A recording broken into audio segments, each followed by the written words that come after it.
Ayan, pagpapatuloy natin yung mga paggawa natin dito ng mga kabahay. Istipan na namin to para matapos na. Tapos para nalagyan na rin ng mabarnisan na rin ni C2K. Pero tingnan muna natin yung ginawa niya sa taas. Pakita ko sa inyo.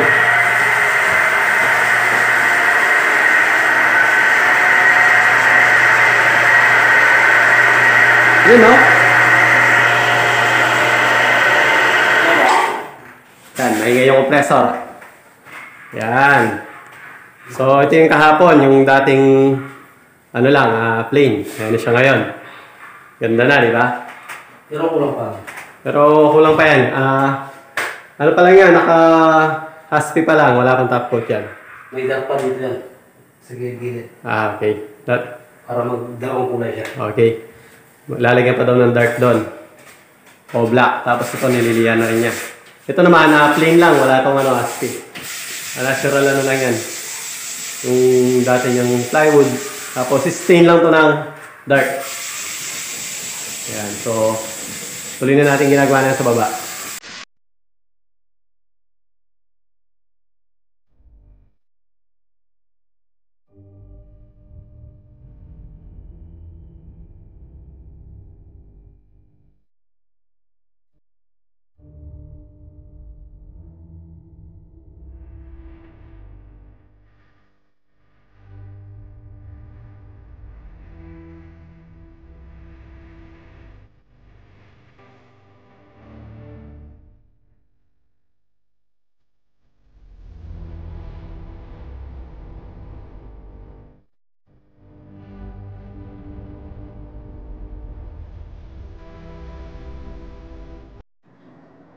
So, bali yan na yung nagawa ni C2K dito. Tapos ito, na-stain na to ng unang mano. Dodoblihin pa yan. Or tatatluin pa. Ayon dun sa pagka-dark. Hanggang sa makuha yung pagka-dark na gusto ni ma'am. So, kakain muna kami. Tanghali na. Ito na yung mga boys. Tapos yung dito naman, na-framean na to. Isa. Yan, kita nyo. Yan. Maganda siya pag may frame. Tapos lilistonan pa to. Yan. Yung matrabaho lang yung mga cut nyo. Mga cutting na yan. Hindi naman 45. Yun dito sa baba, 45. Tsaka ito yung pagka inassemble namin to. Sinundan namin to mga angle. Naka-angle cut yung mga natin. Mga dugtungan natin. Yan. Maya-maya tapos na to. Pagka nalagay na namin lahat yung frame. Tapos, pwede nang bahata ni C2K yan. Tapos, guys. Anong ulam? Uy, bitik. Sarap nito, oh. Bitik. Bitik. Adobong bitik. Alam niyo yung bitik? Ang kabahay, yan. Sarap, oh. Niluto ni C2K yan. Pinirito muna tapos na adobo. Pinirito muna. Bago daw yung adobo, yung bitik. Yung bitik, yun yung bibing itik. Kaya, bitik. Nagkulay-kulay, pinasadaan ng bitik. Oo, sarap nito, oh. Kain na. Kain muna tayo.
Ayun, natapos din.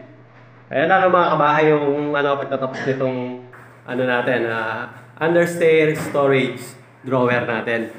Ayan, tapos na siya lahat. Bukas ready to na siya, varnish. Kung makikita niyo yung mga strip na to. Ayan. Itong frame niya. Ito yung pinaka magiging handle niya na rin. Hindi na natin siya nilagyan nung sinasabi natin dati na push to open latch kasi nabigatan din ako dito. Ang bigat nitong isang to. Sigurado hindi kakayanin. Tapos itong board dito, nadoble na rin namin.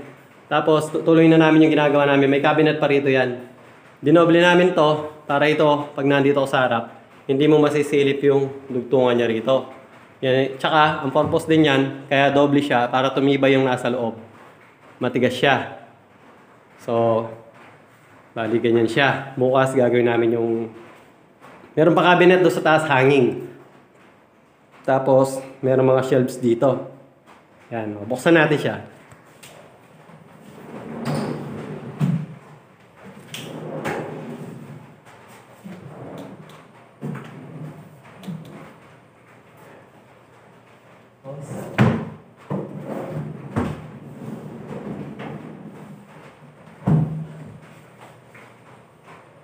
So hanggang dito na lang yung vlog natin sa araw na to. Abangan nyo bukas yung gagawin namin dito. At saka yung sa taas nga pala natapos na si C2K na i-varnish yung dalawa doon. Hindi ko na may pakita sa inyo kasi medyo madilim doon, umuulan ngayon. Makulimlim. At tapos wala pang ilaw doon sa kwarto. So bukas na naman natin itutuloy yung paggawa. Abangan nyo yung paggawa natin bukas at saka yung pagbabalwis nito. Papakita namin sa inyo. Okay, salamat sa panonood. Huwag niyo kalimutan mag-subscribe.